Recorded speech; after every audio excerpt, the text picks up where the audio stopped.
Halo Wilujeng Ohyaki semuanya, kembali lagi dengan saya Magerman si CEO Ngalagedai. Kali ini saya akan merangkum sebuah film aksi pencurian emas batangan bernilai jutaan dolar oleh sekelompok pencuri profesional di mana setiap anggotanya memiliki keahlian di atas rata-rata. Menariknya lagi, film ini disisipi unsur balas dendam karena pengkhianatan dari salah satu anggotanya. Dibintangi oleh Mark Wahlberg, Charlize Theron, Edward Norton, Jason Statham, dan masih banyak lagi. Seperti apa alur ceritanya? Tanpa bertele-tele, atur posisi kalian dan mari kita tonton The Italian Job.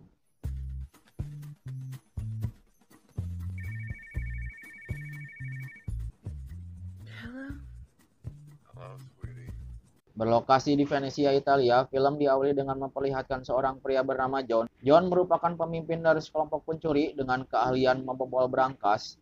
Lalu John bertemu dengan salah satu anggotanya bernama Charlie untuk memastikan persiapan pencurian berikut. I'll call you tomorrow from the landline. How do you feel? Still no word from the garbage men? No. Just remember, a police boat can get from the station to our position in 7. Di tempat berbeda, tiga anggota John yang lain, yakni Rob, Lyle, dan Levir, bersiap menjemput John dan Charlie untuk pergi ke lokasi pencurian, di mana lokasi tersebut sudah ada anggota John yang lain, yaitu Steve, yang telah berhasil menyusup dan bersiap menunggu arahan selanjutnya. Steve, how we looking? So for the next 45 minutes, we own this place, gentlemen. Trust everyone. Just don't trust the devil inside.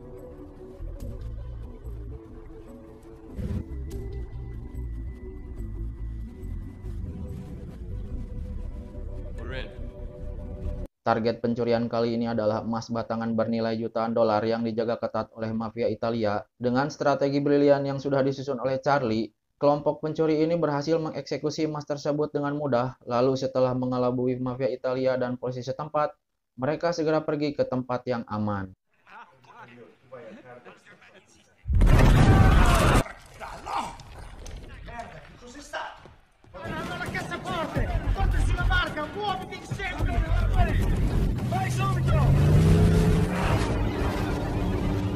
Questi vedrà, buco grosso come una casa. Sono andati via. All right, Charlie, someone just called it in. The police boat's heading your way.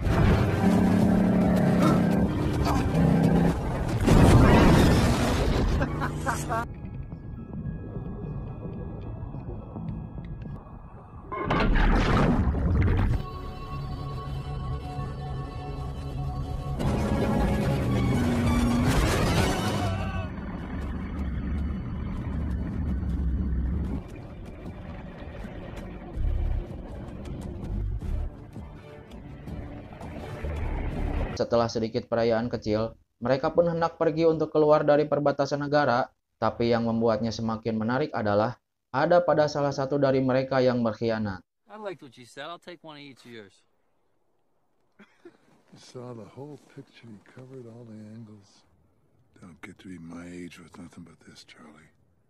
Let's go. I'm freezing my ass off. Yeah. Di perjalanan, tiba-tiba mereka dihadang sekelompok orang tak dikenal, dan ya, Steve yang sedari awal berniat menikmati emas cerahan tersebut sendirian, kemudian menembak John hingga tewas, lalu Rob dan yang lainnya menceburkan diri ke dalam sungai dan berpura-pura seakan mereka tewas tenggelam.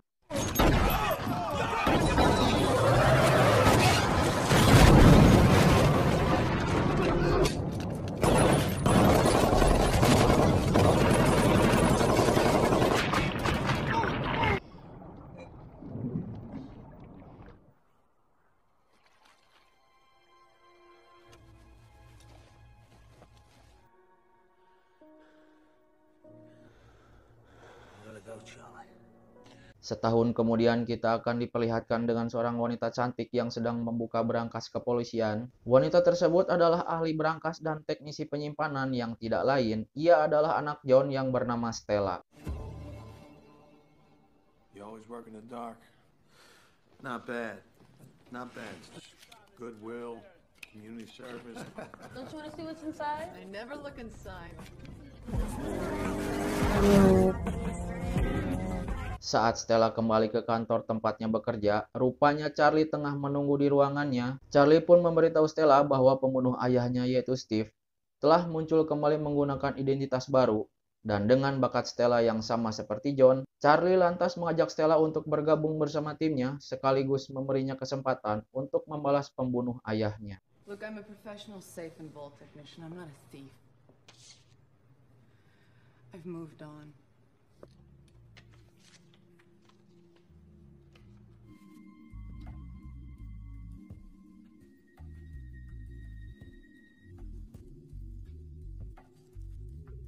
I want to see the look on that man's face when his gold is gone.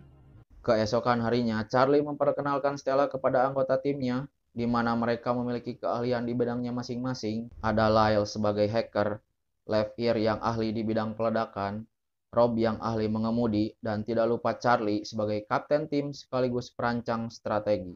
Guys. Stella Bridger. Guys. Come on, we'll leave tomorrow, right? Let's go.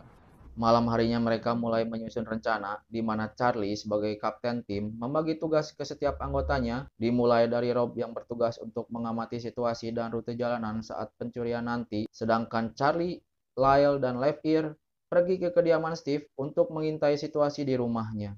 Nitromen, chemical grenades? That stuff's pretty hard to come by. Shit. Great! I don't want to see you anywhere near this. Unbelievable. Saat malam hari, Steve pergi ke toko perhiasan berniat menjual beberapa emas batangan miliknya, namun alih-alih mendapatkan banyak uang, Yevon sang pemilik toko hanya mampu membeli 2 batang emas saja. Don't waste my time, Yevon. He watches his big-ass TV.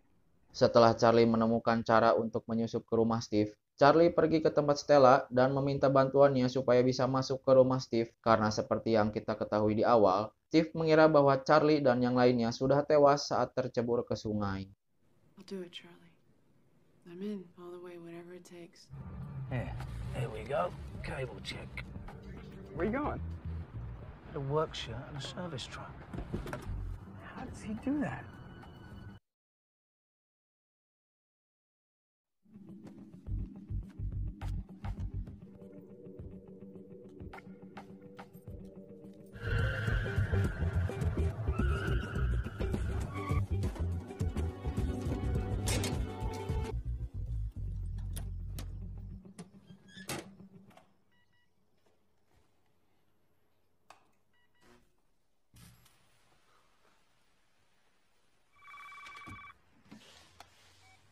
Now get somebody up here and tell them to hurry up.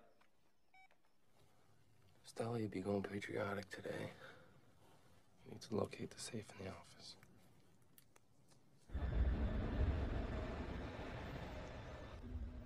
Thanks for coming so soon. Hey, that's part of the job.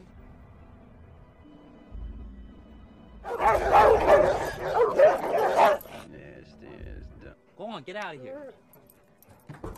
Sambil menahan amarah, Stella akhirnya bertemu dengan Steve, pembunuh ayahnya. Mereka lanjut berbincang perihal masalah teknis di rumah Steve, dan setelah masalahnya selesai, Steve yang tergoda dengan kecantikan Stella kemudian merayu dan memujuk Stella agar mau berkencan dengannya. Here we go. There's no problem here. Should maybe just check the TVs. So you got the AVM processor Only the best. jammed up, you know? That should do it.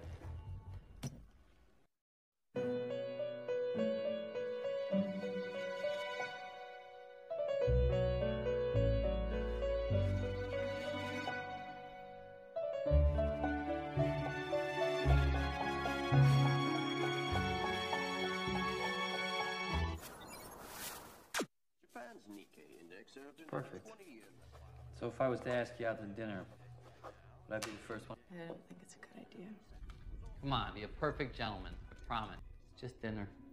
Charlie yang sudah mengetahui ruangan dan letak berangkasnya disimpan, kini mulai menyusun rencana dan memperhitungkan segala kemungkinan yang terjadi, lalu membuat rekayasa aksi pencurian ini dilakukan. Namun karena mobil yang akan mereka gunakan untuk membawa kabur emas terlalu berat, maka Rob menghubungi temannya untuk meminta bantuan.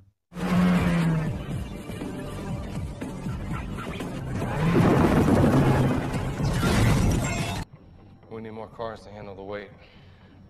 No man for the job. Charlie, this is Wrench. Hey, what's up, man? Sementara teman Rob memodifikasi ketiga mobil tersebut, Giliran Lyle beraksi dengan meretas sistem pusat kendali lampu lalu lintas perkotaan bersama dengan Left Ear yang mencoba menguji bom peledak. Welcome to LA's automated traffic surveillance and control operation. See red light, green light. Oh, oops, did I? I lost your smart controls and 200 pounds of body fat.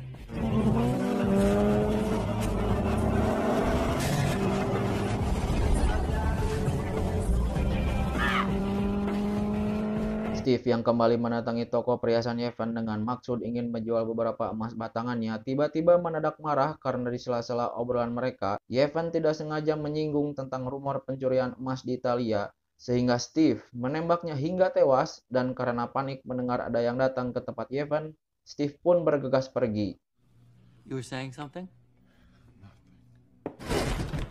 You understand fine. Now, what do you know about my gold?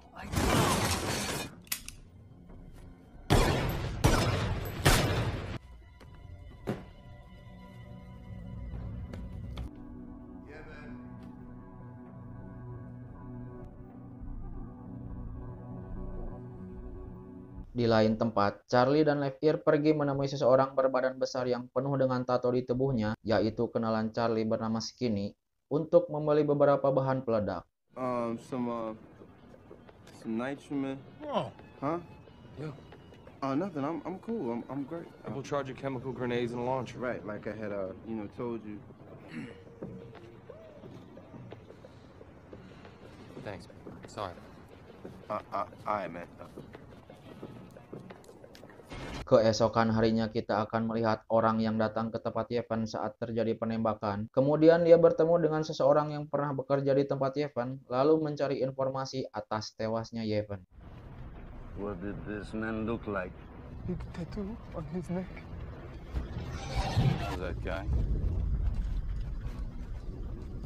Setelah mendapatkan informasi, pria tersebut kemudian mendatangi Skinny karena menduga bahwa dialah orang yang membunuh Yevon dan terkuaklah fakta bahwa pria ini bernama Mashkov, seorang mafia Ukraina yang kejam sekaligus sepupu dari Yevon yang ingin menuntut balas atas kematian saudaranya.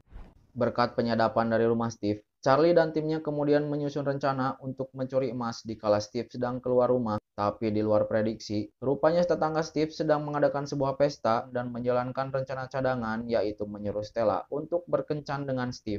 Steve's neighbor's throwing a party. We're not blowing any gates tonight, guys. Too many witnesses. I'm late for my date.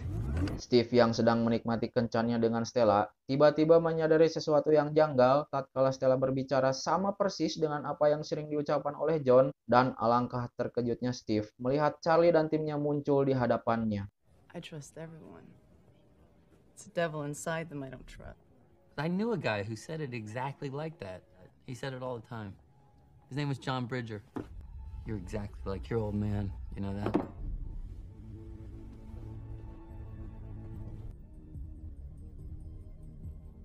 It's all here. Not bad, Charlie. Really, not bad. That wasn't about emotion. It was about a lot of gold, and I wanted it. What is your play here, really?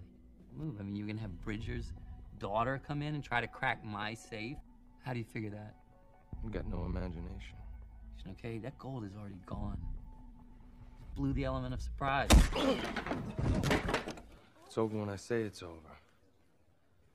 Charlie dan timnya yang menyadap rumah Steve mendapatkan informasi bahwa Steve akan memindahkan berangkas berisi emasnya menggunakan truk lapis baja. Kemudian Charlie kembali menyusun strategi untuk mencuri emas batangan tersebut. Tapi sebelum beraksi, Charlie mendapat kabar dari Skinny bahwa Mashkov telah menuduhnya membunuh Yevon. We do it like the Italian job. You didn't have to clip the distinct impression that you did. Look, I need a favor. Setelah Charlie kembali meminta bantuan dari teman Rob dengan syarat yang telah mereka sepakati, Charlie bersama Left Ear pergi ke terowongan kereta bawah tanah, lalu memasang bom peledak yang nantinya akan mereka gunakan dalam aksi pencurian. And if the brass touches the sides, we'll both be the last people we ever. I love you, man. Okay. Di via Orleanska. You were in Stoke, Train number Setelah semua persiapan selesai, Charlie dan timnya berada di posisi masing-masing, tapi di luar dugaan, ternyata Steve tidak menggunakan satu, melainkan 3 truk lapis baja untuk mengecoh aksi Charlie dan timnya.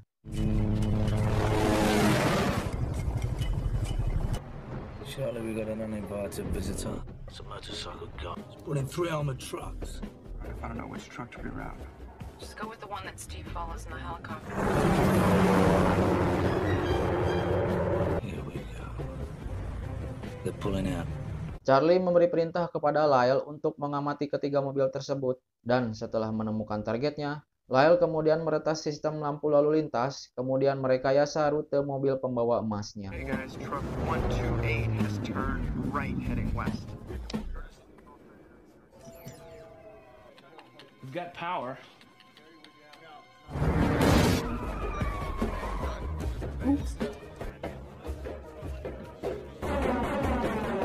Opening up space on Highland.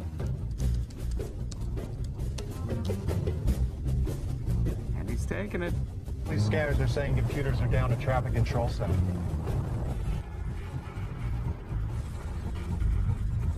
Tidak sampai di situ, Lyle juga menyabotase jalur kereta bawah tanah. Kemudian Charlie dan yang lainnya berpacu dengan waktu menuju ke terowongan kereta bawah tanah menggunakan mobil yang sebelumnya sudah dimodifikasi.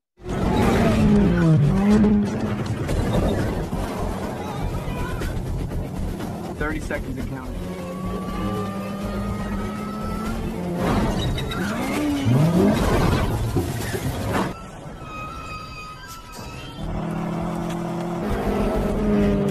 Tepat di mana lokasi peledakan berada, Charlie dan yang lainnya menunggu aba-aba dari teman Rob bersiap meledakkan bom yang sebelumnya telah terpasang di bawah terowongan dengan maksud melubangi jalan agar truk pembawa emasnya jatuh ke bawah terowongan dan teman Rob lah yang akan menutup jejak ledakannya.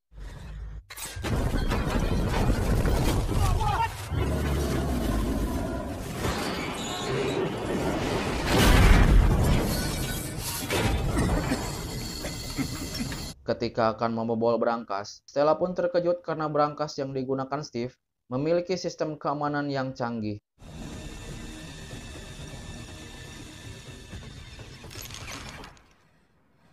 I think I just cracked the glass.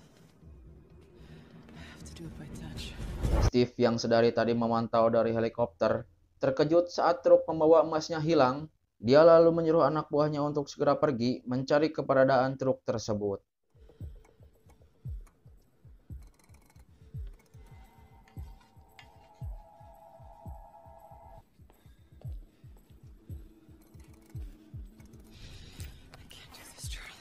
Stella.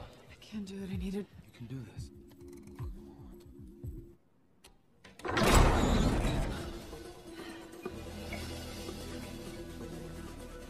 How much? Oh, 208 times 27 million worth of gold.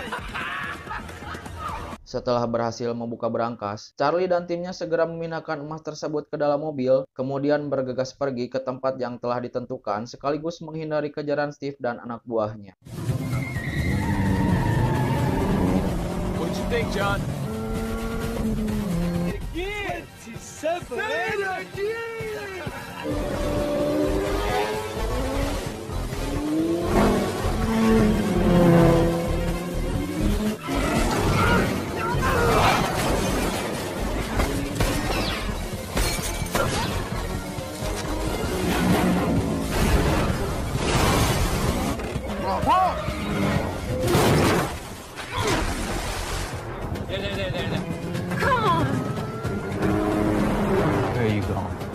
Where are you going? I'm gonna take Steve. You guys go straight to Union Station. I'll meet you there. I know it's you, Charlie.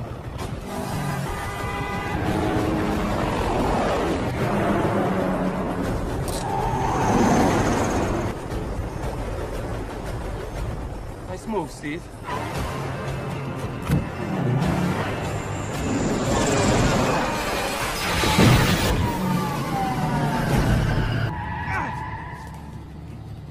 Get out!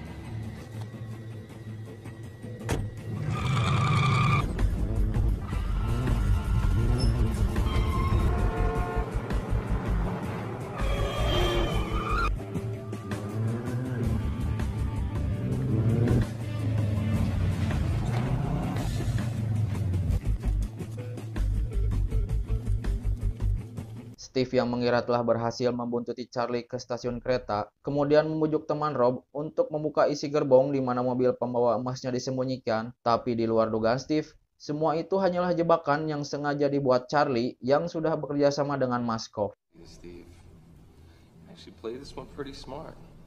So cut the crap and give me my goddamn gold.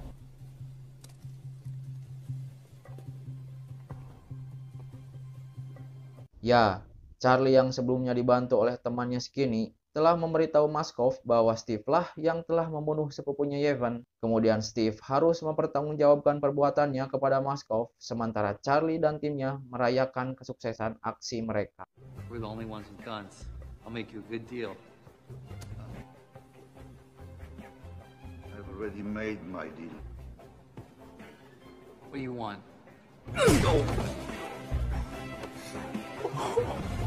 Okay. Or I'm not going to shoot you. Be very interested in some of the machinery I use. Guys, I want to make a toast. Father and friend. Film pun selesai.